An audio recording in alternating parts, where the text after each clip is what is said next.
Thank you so much. So let me call first my esteemed colleagues. We have Monica Aspet, CEO of AT&T Mexico. Adolfo Babat, co-founder and CEO of Clips. We have Antonio Del Valle, is the president of the Consejo Mexicano de Negocio, the Mexico Business Council. We have Asutosh Paddy, he is the managing partner for North America, McKinsey, and senior partner. And then we have Rob Wildeboer. He is a co-founder and executive chairman of Martin Rea International. Please have a seat. And myself is Marina. I'm the managing partner for McKinsey Mexico. So we heard, we live in a difficult world, a lot of challenges, all of them perfect crisis. We also heard from Blanca, let's not wait for something to happen or somebody to say something, that's a moment. We also know from the theory and the data that in the moment of crisis, resilient companies actually come out stronger. And our region clearly is resilient, and I think we share the ambition to come out stronger. So we have a panel of colleagues that actually live that on a daily basis.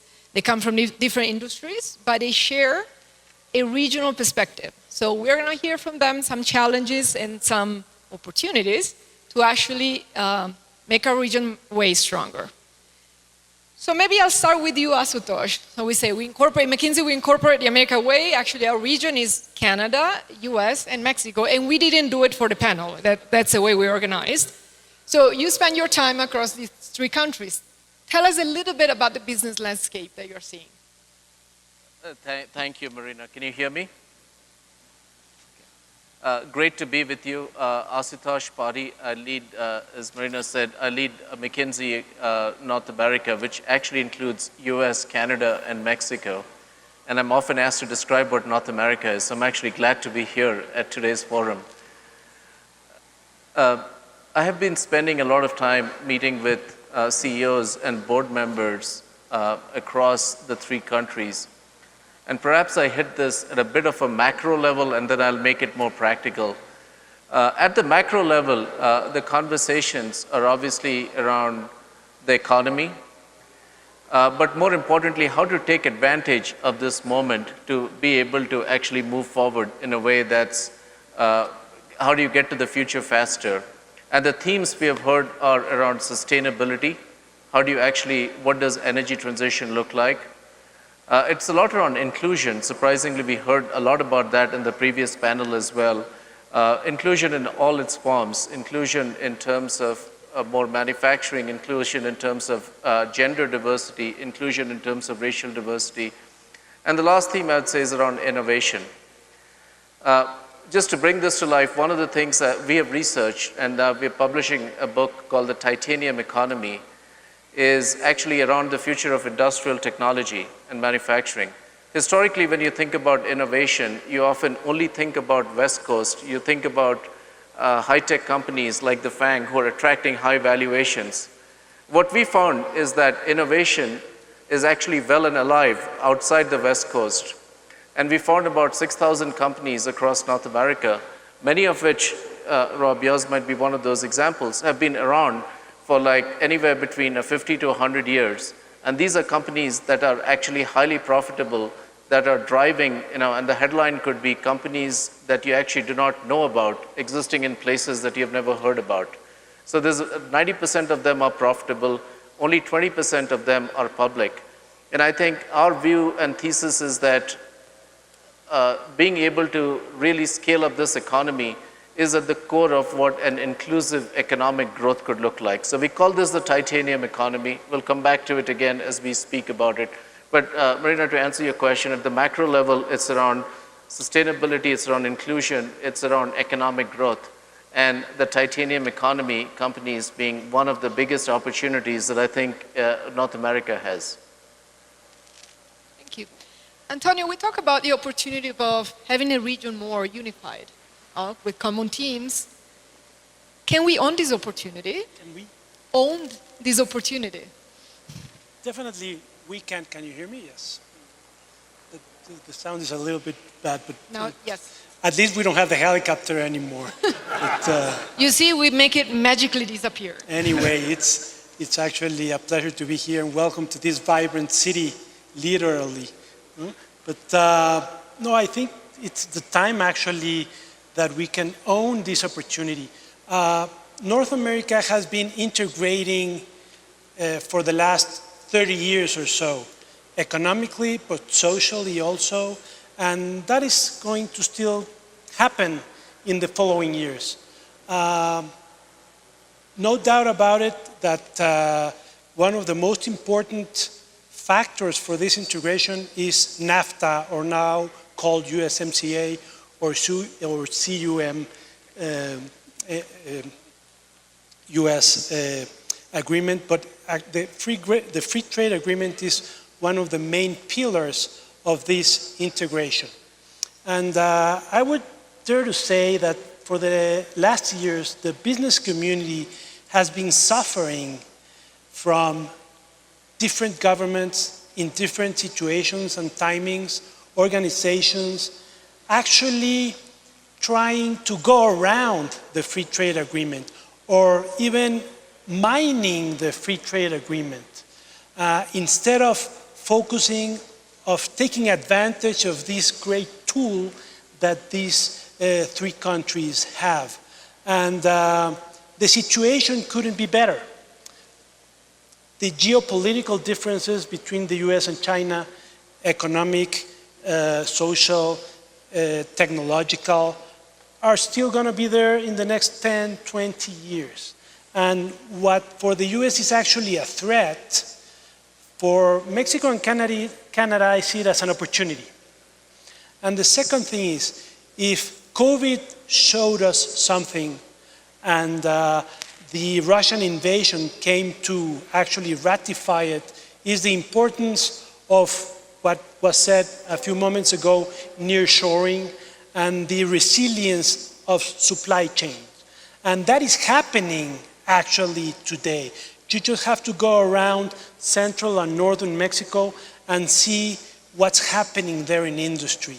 A lot has been said about immigration, but actually companies in Mexico today are struggling to keep their workforce. We're looking for workforce, and it's said in general about the vacancies in the US, but guess what? We have maybe not the same, but very similar vacancies here in Mexico, and we're in the lookout for capable people, also because of the need of the growth of the companies in Mexico. And the third thing that is, I think, one of the most important advantages we have in the region, and sometimes we actually don't realize and don't take into account, we have the most competitive region in the world, and it will stay that way for many years. For a very simple reason, many reasons, but one of the most important is we have the cheapest energy in the world. We have the cheapest gas, we have the cheapest natural resources to generate energy, and we have to only think about creating the infrastructure to generate clean and competitive energy. And we're not focusing in those specific issues today and thinking about lots of other things, but the opportunity is there and is for us to own it. Thank you. Monica, to you. You are the leader of the only, say, US headquarter company, telco company. How is your sector, you and your sector, pushing and boosting economic growth and social growth? So when I think of the title of the panel, the best kept secret for the region, I think it's two. I think it's talent and digitalization. And if we're not willing to invest in education for specific skills, for the skills that are required, which by the way have to do with digitalization, right? Those are the skills, then it's very hard. I mean, a discussion about inclusion is just yada yada if we're not willing to do that. Because inclusion comes with sustained higher wages, and sustained higher wages that don't only feed into the wheel of inflation, but actually are sustainable in time, have to do precisely with increasing productivity, and increasing productivity has to do with technology. And we need our people, the people of the North American region, the three countries have this challenge, but I would say particularly Mexico faces this challenge. We need to ensure that the people of Mexico and the people of the region have these skills that are being demanded by industry. And that's really what feeds into inclusion. And the other point, I would say, digitalization is very linked to this. How are we going to compete in semiconductors, for example, now that that's being discussed? Well, we need networks. And that's, the job I have and I love, because it's the foundation of the digital economy and the foundation of the future economy and society in so many ways. We need to invest in having the digital infrastructure, and that starts with telecommunication networks, so businesses like Adolfo's can flourish. And I'm sure you'll talk about what you do, Adolfo, but that's impossible to go and connect SMEs throughout the country and throughout the region if we don't have those networks. When we talk about attracting big investments into the region, and specifically into Mexico, some of those big investments, good news, have arrived. In our case, we've put into Mexico over $10 billion in the last 7 years. We're here. How do we flourish, and how do we make the country and the region flourish through digitalization and improved networks? Well, we need very basic stuff. We need economic competition, regulation that is enforceable, clarity in terms of the rules going forward for our investments, and we need education, upskilling and reskilling of the population so we can find the people for those jobs. So I think it's really not a mystery anymore, and in a way it feeds to everything that others before me have said, where we do need to have the people to do these jobs, and we do need the networks to sustain the digital economy. Thank you, Monica. Rob, your turn. So you have a successful business out of Canada. Tell us more about you build this business there, but you actually operate globally. How was that? Sure. All these panels have been very agreeable. I feel like saying I disagree with everything I heard just for fun, but I don't. It's great to be in Mexico. We're a Mexican company now, but it's great to start a company in Canada. So we started our company about 21 years ago in Toronto. It's a great place to start a company because I don't know if you know this, but over half the people living in metropolitan Toronto were either not born or their parents were not born in the country. It's the most multicultural city on the planet. So when we started there, we basically knew that we couldn't just be Canadian, we had to be multinational, and we had to build our business, which meant we're an auto parts company, so we had to be where our customers were. We make big things. We make metal parts out of steel and aluminum and fuel lines and brake lines and so forth. So we had to follow our customers and basically become multinational. So we knew we had to be in the United States, North, Middle, and South. We knew we had to be in Mexico. We have operations in China and different places in Europe, and we even have a few people in South Africa. And from that base, we basically served our customers and so forth. But the key is to be local wherever you are. So I had the privilege of coming here yesterday and spent a good part of the day, most of the day, at our plant in Silao. We actually have 2 plants. We have 750 people. It's a stamping operation. It is leading in innovation and innovation techniques. It's one of the leanest manufacturing facilities in the world. I would say it's one of the best stamping facilities in the world. We're one of the 2 largest stamping companies in North America. It was an absolute privilege to sit around with the table. Our general manager was Canadian. He's married to a Mexican. And so he says he's Mexican-Canadian now, and every member of staff was Mexican. So we basically came here and became a Mexican company in the southern U.S. We're the southern U.S. company. There are different things that people want to do and so forth. But I think the key to becoming multinational and successful, and it's built into the Canadian mindset because we are so immigration oriented and so multicultural, is to be local. And just to give you a sense, in Mexico now, we have 7,500 employees. We have 16 plants in 11 locations. We have more people in Mexico than any other country. We have over $1 billion US in revenue. We are one of the 3 largest international auto parts companies in Mexico.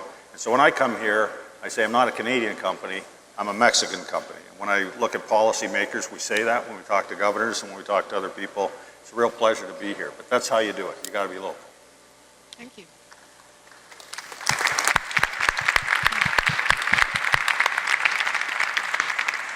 Adolfo, our unicorn. Obviously, this is coming, the question on innovation. How can innovation boost our region? So I think the best example we have for innovation is the US economy.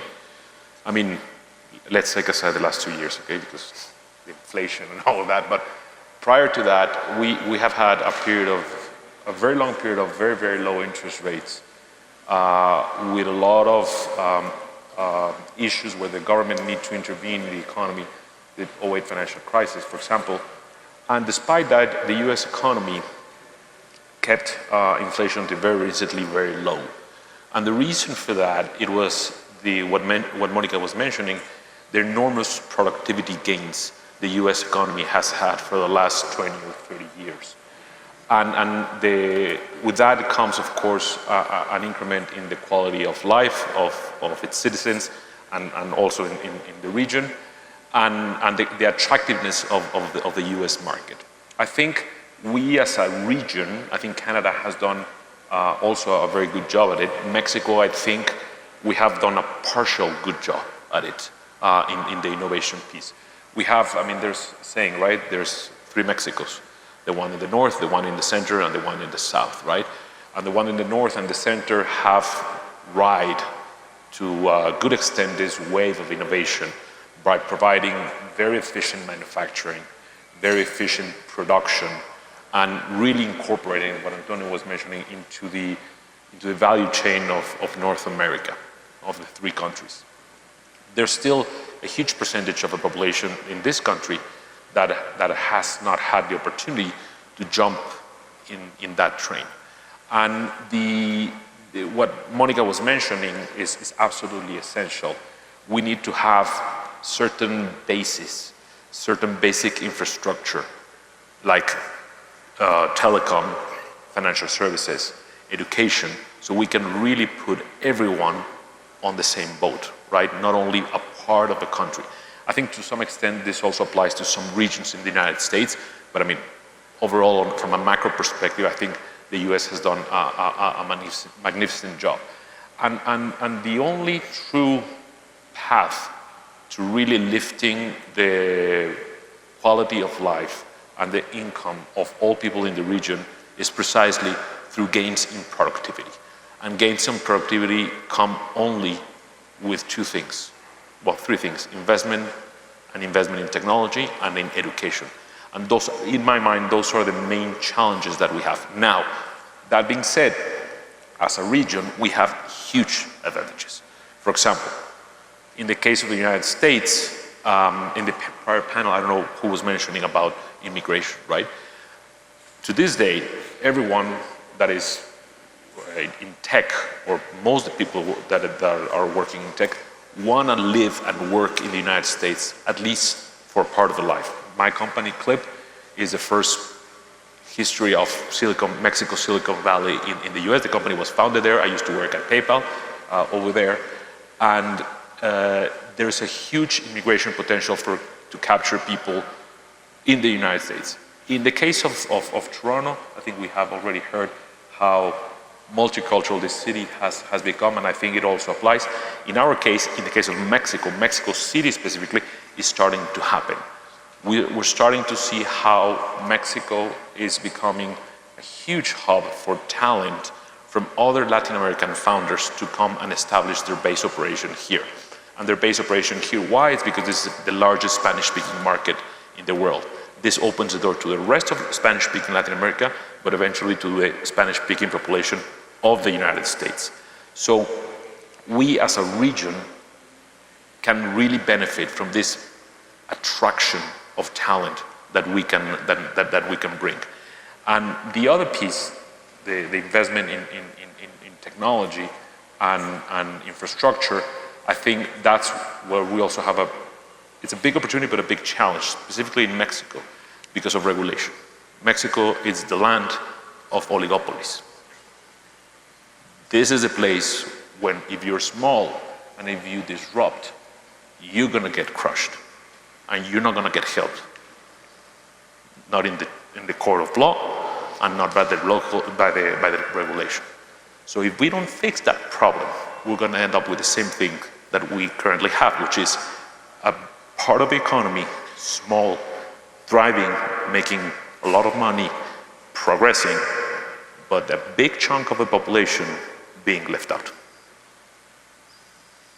Thank you, Adolfo. Going back to you, Asatosh. So what's getting in the way of integrating more as a region? What do you hear when you talk to leaders around the region? So if I go back and reflect on the main opportunities that we have heard about, I think there is more that's going in favor of the region rather than against it at this point. The most important topics we continue to hear about are supply chain resilience. How do you continue to build supply chains that are more flexible, that can respond faster, where you've got access to critical raw materials? The second topic is around talent, and how can this be more? How can institutions really fill up the talent needs, not through going back to the same places from which they historically secure talent, but by doing things differently, new sources, new recruitment methods, new types of reskilling and upskilling. And the third, which is probably the biggest opportunity in front of all of us, is really around the energy transition, or what we call as sustainability. Just in that area alone, we expect that there will roughly be, on a global basis, roughly about $7 to $8 trillion a year of investments that happens. And a lot of the innovation to make that happen will actually likely happen in North America, whether it is different types of clean technology, whether it's hydrogen, whether it's electrification, whether it's grid infrastructure and so on. So look at it and say, from a macro standpoint, actually pretty optimistic about the fact that the fundamentals are there in place to drive much more of that collaboration. Thank you. So Antonio, Monica mentioned we spend $8 billion. How can we have more? How can we boost investment? There's a lot going on around in media and in conversations that there's no investment in Mexico specifically. I would say that there is investment, but there's not enough investment. And again, as it was mentioned, if you go to central northern Mexico, you'll see tons of investment, billions and billions of dollars invested in actually complementing, growing, making more resilient the supply chains. But if you go to southern Mexico, there's no investment at all, but for many different reasons. And actually, the potential for more investment is there. And well, as you mentioned, today I get to chair the Mexican Business Council. But actually, I do have an everyday job also. I get to head a family company based here in Mexico, but we operate in 40 countries. And we sell goods to over 100 nations in the world. And if you ask me, where is the place where you see the most opportunities to invest all around the globe, and believe me, I get to see what happens in many regions of the world, is Mexico and North America. As many of the reasons that I mentioned before. But we have to focus on the specific things we need to do to actually bring more investment. And first of all is focus on implementing and especially complying with USMCA, which has been a problem in the near past. For specific Mexico, we've enjoyed sound public finances for the last many years. Today, especially if you compare it with any country in the world, with any economy in the world, Mexico, you would rate it as sane public finances, healthy public finances, good macroeconomics, and we have to keep that way and not play with public finance and macroeconomics. Thirdly, we have to focus, and I mentioned that also earlier, in creating infrastructure for clean, reliable, and competitive energy. In Mexico, as I mentioned, we have a lot of gas, as in the US. We also import most of the gas from the US, but we don't have the right infrastructure. We have infrastructure in the north, we have infrastructure in the center, not enough, but we have. And we have no infrastructure in the south. We have to build this energy infrastructure for the whole country in order to be able to build competitive manufacturing facilities and produce any kind of goods. Fourth, we also have to invest in other kinds of infrastructure, logistics, railroads, highways, ports, airports, and that is being done in many parts of the country. And what I've been saying for a long time now is one of the most important projects, infrastructure projects in the country is the Istmo project. And I truly believe that is the one project that is going to have very positive impact in the country for the long term. So if you're looking to do a new manufacturing facility and produce to export to the US, that is the place to go right now, especially if you want to go to the east, to the market of the east coast of the United States, where Mexico doesn't have much participation. It's interesting to talk about that because when we say we're the second economic partner of the US, that's true. And we have 14% of US imports, Mexico. But if you break it down, you'll see that, yes, we have over 20% of imports in Texas, in Arizona, in California, in the Midwest because of the auto industry. But if you go to the east, actually imports from Mexico in the East Coast go to 3%, 5%. Of course, there's a lot of accounting there because many imports that go into the US from Texas go all over the place. But there are countries from Asia, from Europe and other parts of the world that actually have double-digit participation in imports on those states in the East. That's a market to conquer for Mexicans and Canadians also, no? And the other important thing we have to focus on is to strengthen the rule of law. Definitely for Mexico, it has been an issue for some years. We have to focus on strengthening rule of law to be able to keep the laws we have and not keep changing them all the time, because if you want to create uncertainty, keep on changing the laws. No? So when you're an investor, you're pragmatic, you're practical, you study the laws, you study the marketplace, of course, and you invest taking that into account. But if that is changed every once in a while, it's going to be difficult to think on long-term investment. And last but not least, and that is more focused on the short term, we have to address the inflation issue. Definitely, specifically for Mexico, inflation came from the outside. Okay, that's true, but today it's an internal problem, as it is in the rest of the other countries in the world.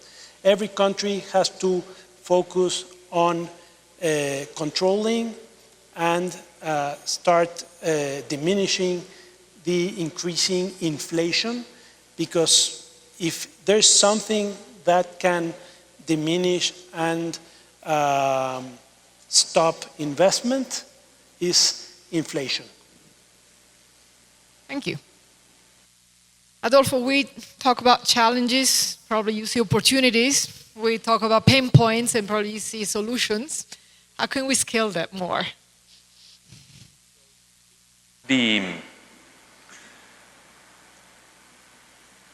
So the region has collectively several issues, right? Problems that can be solved and that I'm sure many companies will tackle, okay? We have, for example, a crime issue, mainly between the United States and Mexico, right? With all the drug trade. I think Canada it's more exempt from this.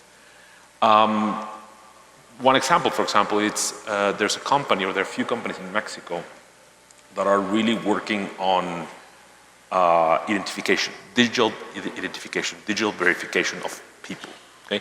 That is one of the core building blocks for security and of course for other things like financial services. So in the next few years, few companies will start and scale and solve problems, I think, at a regional scale.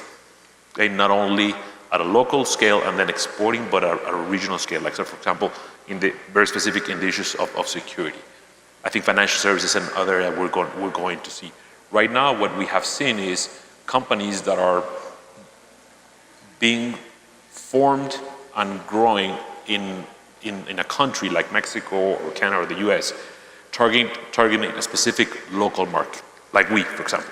We were formed in the States, we're based here, all of our operations are here, and the problem we tackle is a Mexican problem, okay?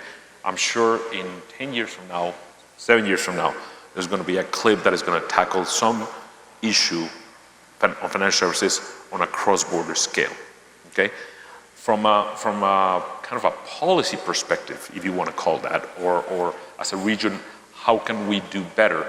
I think the more, what Antonio was mentioning, the more we can, number one, stick to the free trade agreement that we have, which is an incredibly effective blueprint for providing certainty for investments for all of us in the region. I think that's number one. Number two, homologating more standards and more procedures around the entire region, okay? Financial services, for example, if we can really come to the same standards, for example, in payment processing. Payment processing in Mexico is a country that is completely isolated. Even though we're the country with the most free trade agreements in the world, in payments, we are the North Korea of payments. We're completely isolated from the rest of the world because we use a unique language that is controlled by a oligopoly. So we are isolated. Visa and MasterCard do not operate in this market. I don't know if you knew that. So until we actually have some common standards that help companies like ours and the many more that are forming to really start tackling first local problems, I think we're going to, like I said, we're going to start seeing some regional problems being tackled. That is the best or the easiest ways for us as a region to really scale the innovation, because we have capital mobility already. So I founded the company 10 years ago, and while my colleagues that were trying to fund companies in Argentina and Brazil were really struggling with exchange controls and rates and moving money in and out, for us here in Mexico, it was a wire that took maybe a day back then, right now a few hours, and done. It was super simple, okay? So if we can really start laying those basic infrastructure and blueprints for common standards in many different sectors in the region, I think it will really help companies start tackling problems, and the innovation will come, and the scale will come just by the sake of competition and the market. There's no need to really, do anything to scale it. You really have to put the basis for having a good groundwork. Companies will come, and investment will come.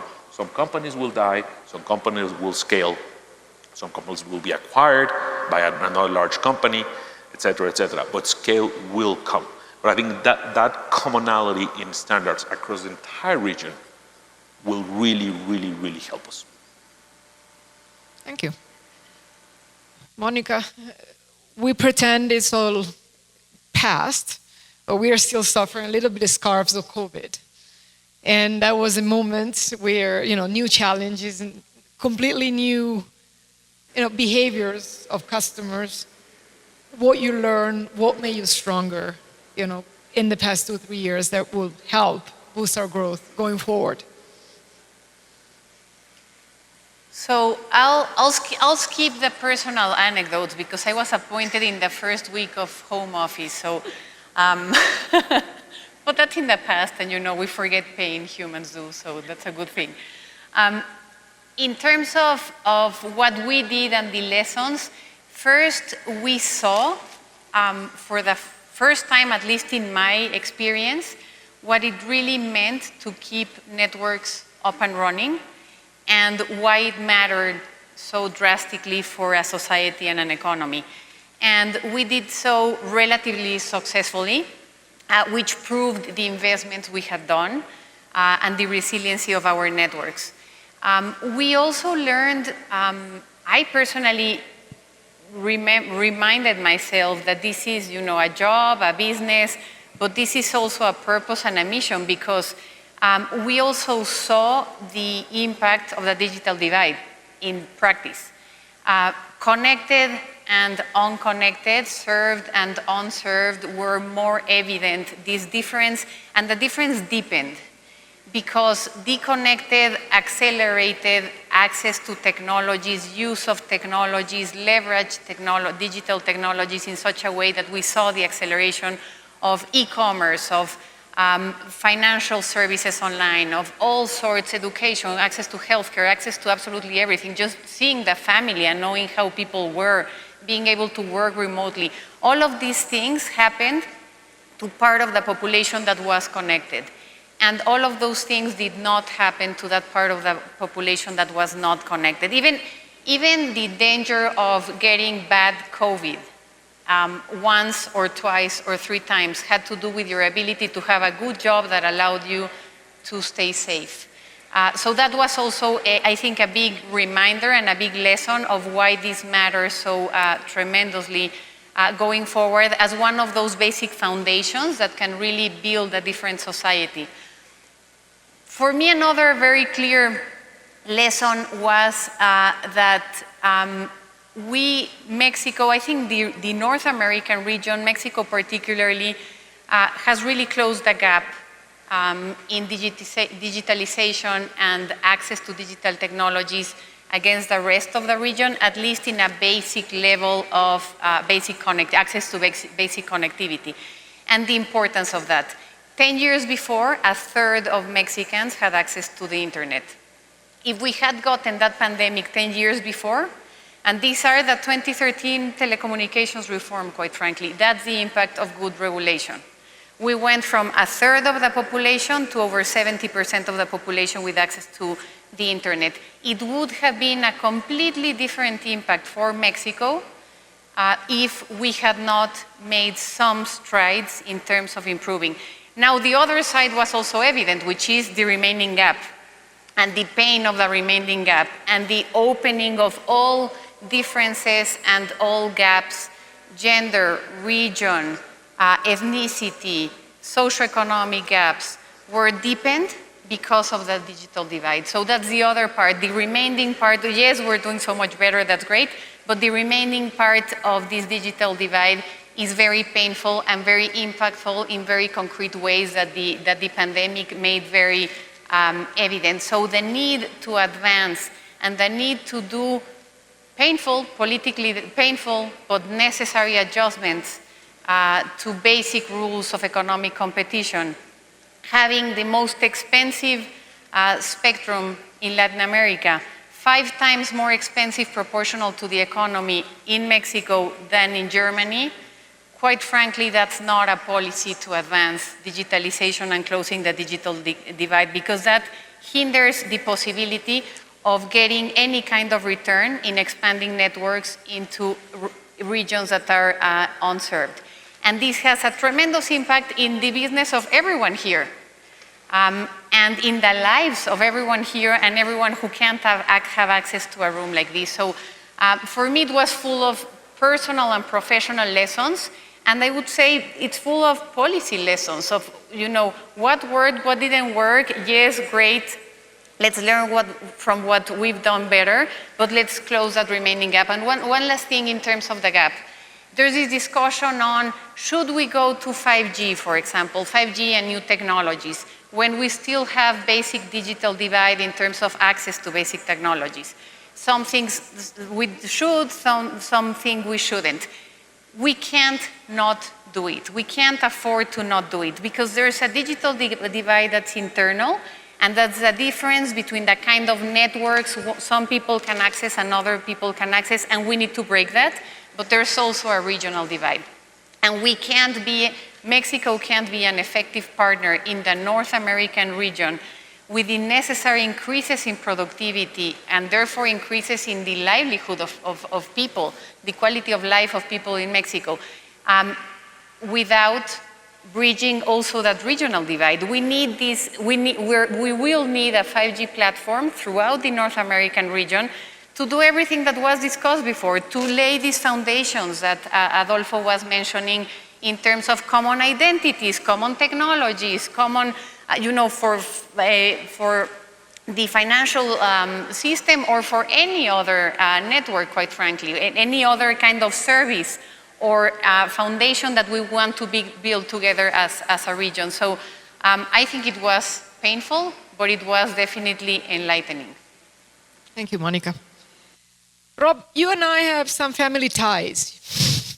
You in Canada, me in Mexico, we have a big brother or a big sister, to be gender neutral, that is US. So what is your learning to work more for us, the smallest one, with the big one? Well, it's an interesting question. The United States is a very, very lucky country geopolitically with its geography. It has oceans on each side, it can trade, it's protected, and it has 2 great neighbors. It has a neighbor to the south that has lots of people and resources and get up and go, cost competitive, great trading region. And it has a neighbor to the north with the longest undefended border in the world that has not as many people, but it has a lot of resources. And so I'm in a business, an automotive business, mainly automotive. We do advanced manufacturing and industrial as well. But we make things together. For us, a border is an impediment to efficiency. And we work very hard to try and ensure that we have an efficient product, and that was certainly the discussion with the USMCA or CUSMA or the MUSCA or whatever you want to call it. 95% of the negotiation of the new NAFTA was about automotive. We were extremely involved in that. We were working with the Mexican government, we were working with the Canadian government, Chrystia Freeland, and basically working through scenarios and definitions and so forth. And I think that's a template of what can happen when you do things right. An example of how we can collaborate was in the response to COVID. And the auto industry was an essential business. We had to get work very quickly. The supply base in Canada, the United States, and Mexico developed protocols 2 weeks after we shut down. Governments were saying, what should we do? We said, get out of our way, let us deal with protocols. We're dealing with the UAW and Unifor, and our people aren't going to come back if they're unsafe. We had a request to build ventilators. We ended up in about 2 days developing a prototype for ventilator stands. We made 70,000 ventilator stands with GM. Became the world's largest ventilator stand maker. Now we have a lot of ventilator stands that you're welcome to use for flower pots and so forth if you would like. But we also made masks. We got mask machine. We couldn't get masks from China. We developed masks as a level 3 mask. We developed that in a matter of weeks. We made over 10 million masks. We made sure that everyone in Mexico and their family had plenty of masks in our plants throughout the world. And that's the way we can collaborate. And I think that's the positives. At the same time, I think we can blow it, right? We have to make sure, the statement was made that, we have the cheapest energy on Earth in North America. We certainly do. We have electric energy in Quebec, which is a wonderful source of energy for manufacturing. But, our energy is more expensive than it was before. We have a once-in-a-lifetime opportunity to replace Russia all over the world and collaborate with the rest of the world to provide cheap energy, whether it be oil or natural gas or whatever. It's not going away. We've had 200 years of progress with carbon. It's not going away. We're going to have to deal with ways to do it. I'm very bullish on electrification. I think Canada is a wonderful place with rare earth minerals and everything. But this is an opportunity that we got to deal with. We have to deal with climate change, but we have to deal with climate change policy too, and make sure that we take advantage of those opportunities in energy. And the other thing that I'd say, this relates to the people issue, there are countries in the world that have real population problems. Japan has less people than it did before. It's a real problem. China's going to have a huge problem this century. North America has the opportunity to grow. Mexico grows well. Canada does well with immigration. I'm very concerned about the American attitude towards immigration. I think that it was built on immigration. We have to ensure that we deal with that and effectively be an area that attracts all those people that we need to do. So if we can do those, I'm very positive about North America's the primary economic region of the world in the 21st century. And we don't want to necessarily repeat the European experience because I think they have a lot of challenges, and so do a lot of other places. Thank you. Thank you. So our panelists, all of them, they come from different industries, different backgrounds, but all of them have in common that they've been able to drive growth in our regions. So tell us, and it's going to be the same question, and now we start with Monica, but tell us a little bit about your mindset and behavior to make it happen. So I would say I think of leadership as, critical elements of leadership as having a purpose and a vision and being able to articulate it, to communicate it in a simple and consistent way, because otherwise it's very hard to rally an organization around a vision, particularly when day-to-day things change, right? So the vision has to be very clear and has to be pretty stable, even though, the minor things change. I would say the second point is character and ethics and understanding that we live in a global world where we need to decide on the cultural values that we need to advance. Democracy, we've heard all sorts of crazy things. What if it's my company? I just want men in my board. Well, if you want to be global, if you want to be part of a broader region and a broader community, maybe you want diversity as one of your core values, because that does drive growth, and that just makes us better partners of a broader region that is based on democratic principles.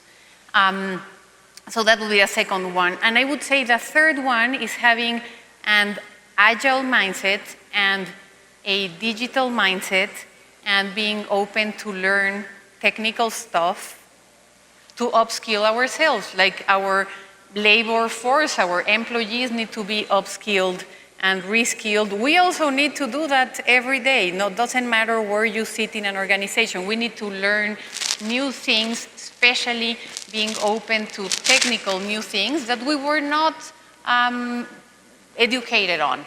Because this is a rapidly changing world, and we need to ourselves learn and transmit the principle of lifelong learning to an organization.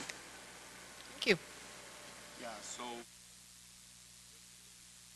Can you hear me? Yeah. So yesterday it was Clip's 10th anniversary. So we did a small party at the office, and some of the, I made a speech, tell a lot of war stories about the founding of the company and the scaling and the challenges and the mistakes and, all these things that people love hearing about where they work. And one of the questions that I received yesterday was, so how come the company came almost out of nowhere and became Mexico's, we're in an industry called acquiring, became Mexico's largest acquirer by number of merchants 4 years ago. And today we have at least 5 times the number of merchants than Mexico's largest bank. How come out of nowhere this came out, right? And what I told the audience, the Clip employees, the answer, and I think it has been the guiding principles for the innovation and the growth of the company and in the leadership of the company. This is not me, this is the board and the management team and myself. But I think number one is to create something actually useful with the customer first. In Clip, there's almost an obsessive, compulsive disorder around customer service and how we serve our merchants. And that we make things that are useful for them and that really have an impact on their business, on their lives, and on what they do. So number one is to have something really useful. It doesn't matter if it's a merchant or the government's your client or a consumer, it doesn't matter, but something that is really, really useful and that really solves a pain point, that you really solve a pain point. Number two, aside also from that, is that you make it available, right? Easily available for everyone to use it. And this has to do with digitalization, meaning you get the product and in less than 3 minutes, you should be able to start using the product without any complications, without any small fine prints in the contracts, without any hidden fees, without anything, just super transparent to the end user. It doesn't matter who the end user against is. So that's the second principle, the distribution piece and the availability. And third, and the most important by far, is people. And people meaning if you're a startup like we are, a technology-based startup, your investor base, which most likely you're going to need if you want to scale. Number one, that you partner with the right people, that they actually bring value to the table. There's a lot of money out there for companies, but there's also a lot of dumb money. You need smart money that really can bring you best practices from other places, that people that have scaled companies before, number one. And number two, your internal team. And that is by far the most difficult thing to do as a leader, the most challenging thing, but also the most rewarding. And I think to my earlier point, I think that's where North America has a very unique opportunity. I think Canada has done a fantastic job in terms of attracting immigration. The US, it has many virtues. Clearly, immigration right now is not one of them, or the immigration policy. And I think Mexico historically has done a good job also. Mexico historically has been a very, very good partner and a welcoming country for immigrants. So the third piece is the team. They really focus on the team that you bring. So those three things, in my mind, are what a leader really needs to scale a company and a venture to make it really, really big.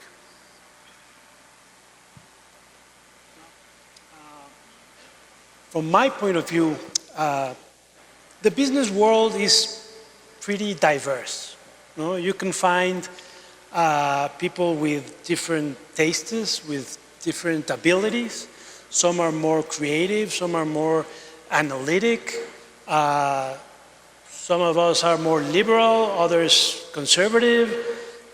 I mean, we're very different in general, but from my experience, if you want to venture into a business, if you want to create value, if you want to succeed in the long term, what I've seen is you need two main characteristics. One is optimism. You cannot be an entrepreneur if you don't believe you can make the world better, if you don't believe things are going to get better and you're going to do well. You have to believe. If you don't, you will fail at the first round, no? And the second one is the availability to adapt. I think in this generation, we've experienced a more changing world than maybe in many years. We all know there's ups and downs, and when there's downs, then ups are coming. Enrique mentioned earlier the saying that winter is coming, no? I do believe that winter is coming in many ways: high inflation, slowdown of economy, some hardship is, at least we're looking at in the near future. But that is going to pass. And if we don't believe that's going to pass, we won't succeed. So, and if we're not able to adapt to the present and actually succeed regardless of the different things that are happening within our immediate environment and the country and in the world, eventually we will fail. So I'm convinced that in order to succeed, you have to have at least these two characteristics, no? Optimism and adaptability. Thank you, Antonio. Asutosh. This is a moment of great uncertainty. And I think we've talked about that: high inflation, talent shortages, high energy prices, geopolitical environments. But also at the same time, there is many positives. Corporate balance sheets are the strongest it's ever been. If you look at consumers, they have the least amount of debt that they ever actually had. And despite all the corrections in the stock market and all, it is nowhere near where it was near the financial crisis. So if we pull back for a second, we'd say this is a moment to actually play offense, not defense. And when we've gone back and looked at previous crises that have happened, the actions that companies and leaders have taken at that moment have actually made a disproportionate impact on the company's performance for the next 3, 5, 10 years. And so we've looked at it and said, how do you actually not just cut costs and how do you not just pull back at this point in time, but how do you focus on growth? How do you build new businesses? How do you reshape the portfolio at this point in time, right? I think every company has a strategy around the kind of businesses that they want to be in, and how do they use this to accelerate and get to the future faster? And more importantly, how do they preserve the optionality? And what we mean by that is, it's very hard to predict what the scenario is, but how do you get really good at reacting no matter what gets thrown at us? So I would say, one, this is a moment of great uncertainty, but also in my conversations, there's no better moment to be a business leader at this point in time, because your actions now will matter a lot more over the next 2 years. The actions that you take will matter a lot more than it did 5 years ago. Okay, that's fantastic. I've got a leadership retreat in 2 weeks in Blue Mountain, and that's my speech, although delivered better than me. So that's fantastic. I agree 100%. Over the last 3 years, we've invested more CapEx than we ever have in our history. And coming out of the pandemic, especially from the supplier perspective, I think next year is going to be a much better year for the supply base, and that's good. But let me answer your question on leadership the way I talk to our people every day, and that included in Silao yesterday and some other places. And I talk about culture. I talk about culture all the time. Our vision as a company is making people's lives better by being the best we can be in the products we make and the services we provide. We live that every day. And then we talk about what that means, you know. So effectively making people's lives better, there's a purposive element to that. Being the best we can be, we're always trying to improve ourselves, not necessarily compare ourselves with a competition, and we're not limiting ourselves to auto or whatever. But then we say our culture has 3 pillars. And so one is lean. Our CEO used to run Toyota's largest plant. He was a superstar there. But lean means take waste out of your operations. Take waste out of your operations means that you can use that money for other things, take care of your people, do whatever it is you need to do. But it also leads to safety, clarity, efficiency, all those things that businesses need in order to be successful. The second element is we've been entrepreneurial from the beginning. We have 57 plants. Every general manager is bonused in large part on the performance of that plant. Also the business unit that they're in, also the company. So they're very entrepreneurial. They make ownership decisions. We say own your process, own your business, own what you do, treat it like it's your own. It doesn't mean, you know, risk everything and throw the dice. That's not what entrepreneurship is, and every entrepreneur that I've known are risk adverse. They understand the risks, and they understand the riskiest thing you can do is do nothing or you're dead. And then right at the center of it is a golden rule culture, which basically says treat people the way you want to be treated. Treat them with dignity and respect, but it's more than that. It's not don't do things to others that you don't want done to you. It's treat them the way you want to be treated. And that draws out the best of people. It draws out the best of people in Mexico, the United States, South, Middle, and North, all of which are different. Canada, Germany, Spain, Slovakia, China, South Africa, Japan, wherever we have plants, that formula works. And if you do that, then you'll be able to grow. Now, I was told yesterday, we've been the fastest growing auto parts company in the world in the last 2 decades. And so I guess that's how we've done it. Thank you. Thank you. So 5 minutes before we open up to questions. And in these 5 minutes, you have 1 minute each, no more than that. You have a lot of convening power being preeminent business leaders. So use it and do your call to action for more growth and more integrated region. You start. So 1 minute. I'll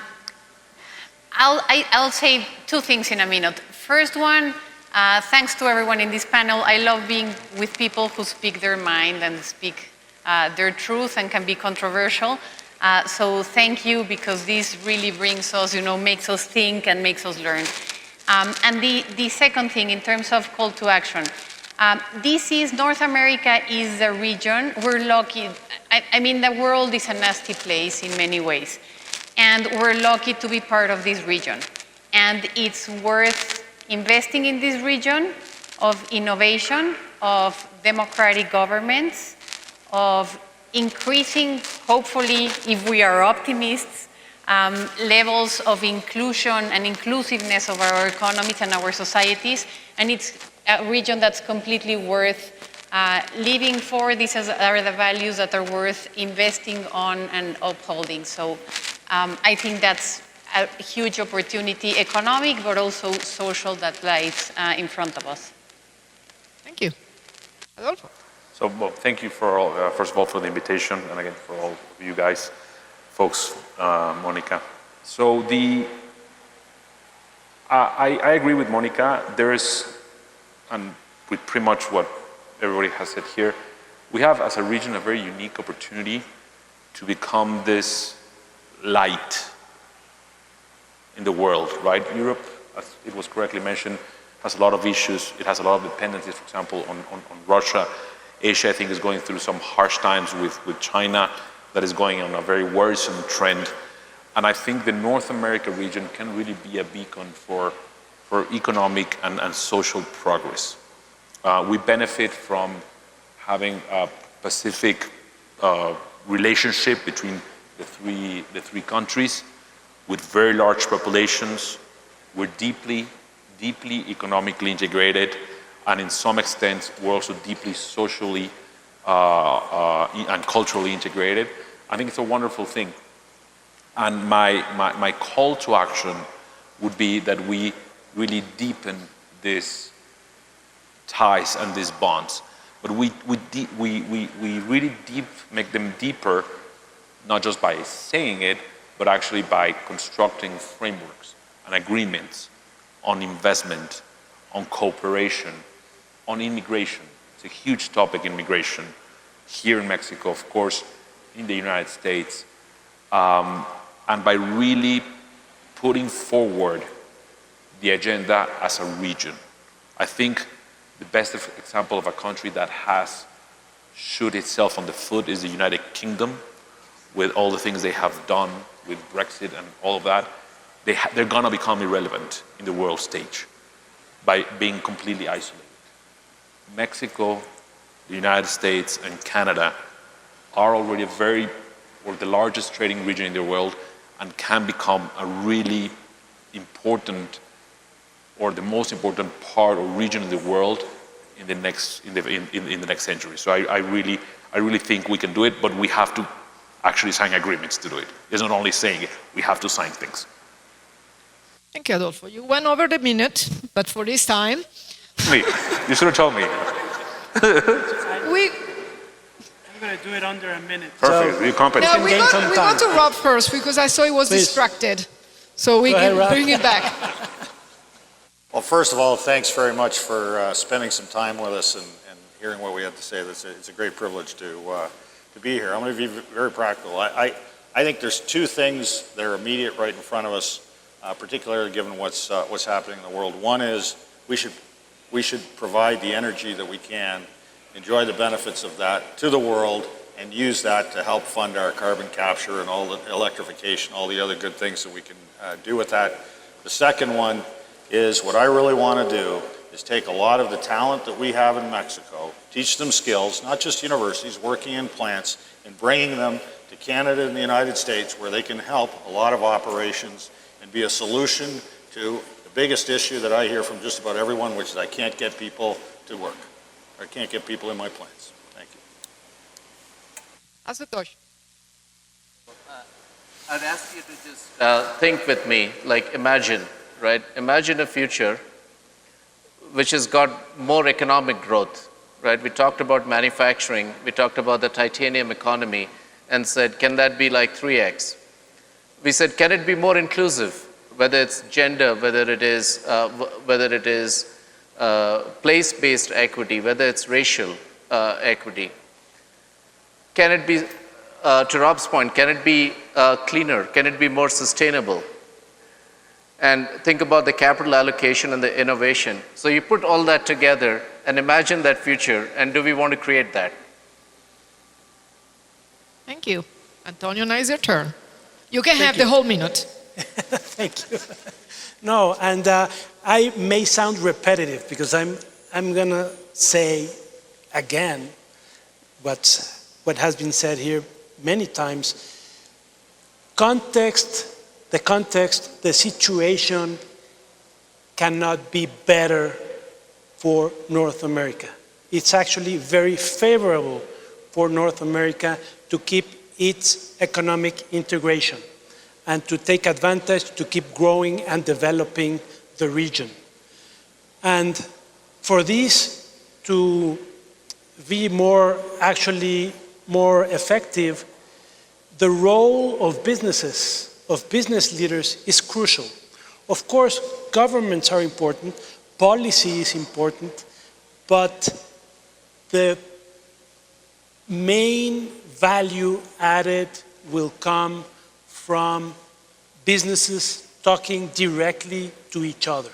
There's no government, there's no official that will tell you what's the best product to bring and produce, what's the best market for you. Nobody knows better than the people in the business. So we have to encourage these kind of meetings. We just had a very interesting meeting a few weeks ago, actually last week ago, with the BCC, the Business Council of Canada. We've been meeting with the BRT, the Business Roundtable in the US. We should do these kind of meetings much more often and actually go more into detail in the opportunities that we have in front of us. And because of discussing many other things, they're just passing by and we're not grabbing them. So my call to action would be to businesses to actually start talking more to each other directly. Thank you. Now is your turn. Questions?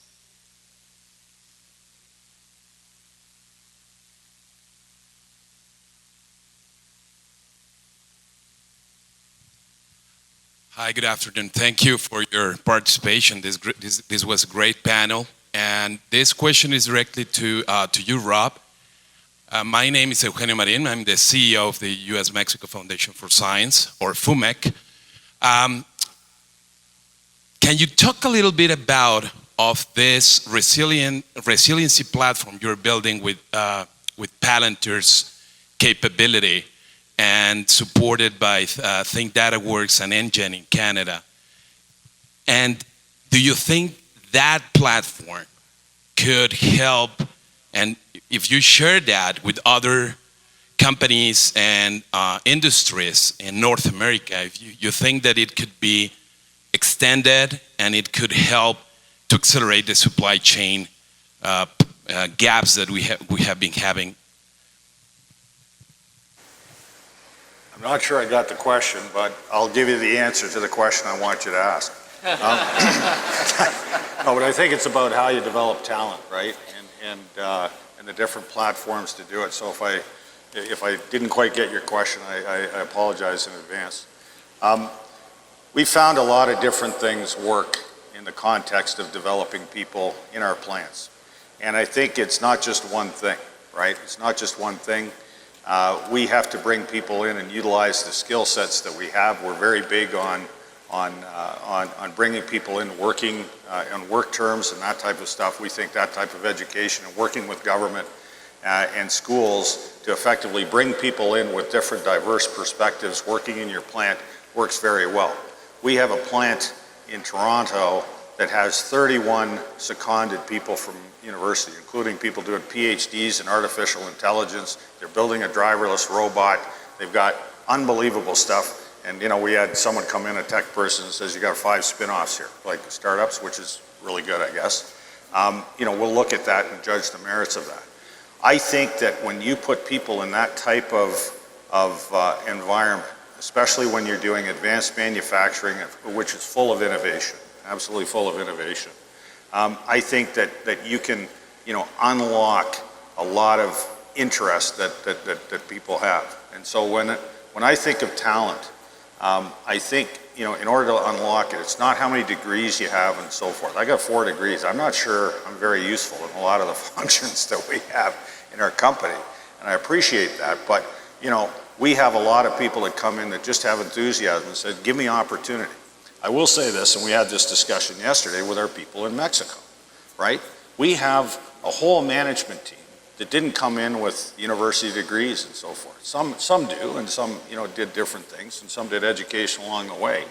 But what they're basically saying is, I'm hungry, I'm willing to do more, I would like to work in different places of the world and develop my skills. And if you can unlock that in your company and get that type of enthusiasm, then you're not a leader anymore. You're more a bit of a coach and maybe a follower.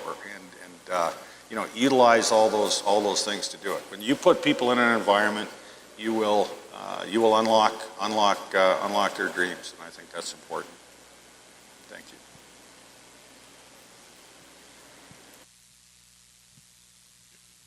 you. Hi, this question is for Adolfo. So my name is Alejandro Guerrero. I'm a venture capitalist based in Los Angeles. Been running my own firm for about 7 years now. Was a founder before that, so kind of know both sides of the table. My question to you is really about how do you think about creating generational wealth here? When you're software companies, tech, right? It's the booming industry. It's where everybody wants to be. It's where there's so much money being made. But it ultimately ends up flowing right back to San Francisco and the same LPs and the same ecosystem. So I was in LA early enough to see the success, the first big success we had, which was Snapchat, where all of the money that was made from that great success was just nothing but the VCs up in Silicon Valley. So as I navigate this world here, I struggle. I do some cross-border investments, mostly focused in the US, but I do invest here. And as I've had conversations with folks thinking about how they want to invest locally, generally the answer is they don't. They want to invest in the US. Well, I think the if I understand correctly, because we cannot hear very well up here, but how do you generate wealth, right, on this industry, on tech? So I think all the tech ecosystems around the world go through the same stages, which is companies get started, often with very little capital.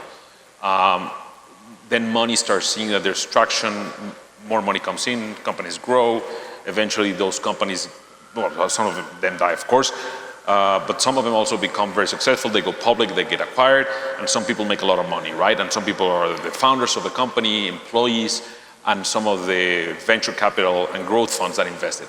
Now, then that's when the magic really starts happening, right? Because when people see that there's money to be made, then more investment starts to come in, the founders start investing in companies themselves, and you start this virtuous cycle. In the United States, this virtuous cycle has been going on probably since the late 60s, 70s, okay?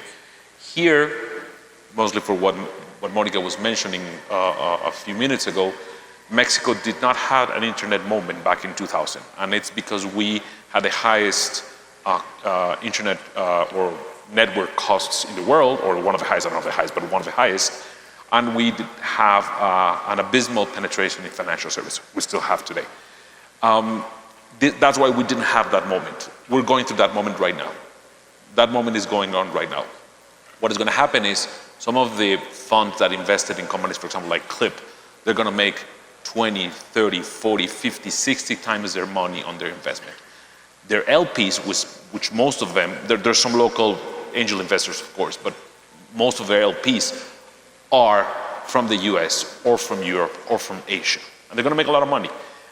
When funds, family offices here, Afores, and the money that is local actually start seeing those kind of returns, they're going to say, wow, I missed it and it was right in front of me because I knew all these companies, because all these companies operate in my home market. That is what we're going on right now. We still need maybe, I mean, this inflation and problems that we currently have delayed this probably for 2 or 3 years, but this is going to happen in the next 5 to 10 years. And that's when the virtuous cycle really starts of wealth creation. It starts with the founders, the employees, and the funds that invested in those companies. And then when the circle starts coming back, that's when, to your question, that's the magic kind of the reinforcing mechanism for wealth creation via local investments, and it makes it much more broader within the economy. So we are at 11:45 for that. So our time is up. So join me for a round of applause for our panelists. Thank you.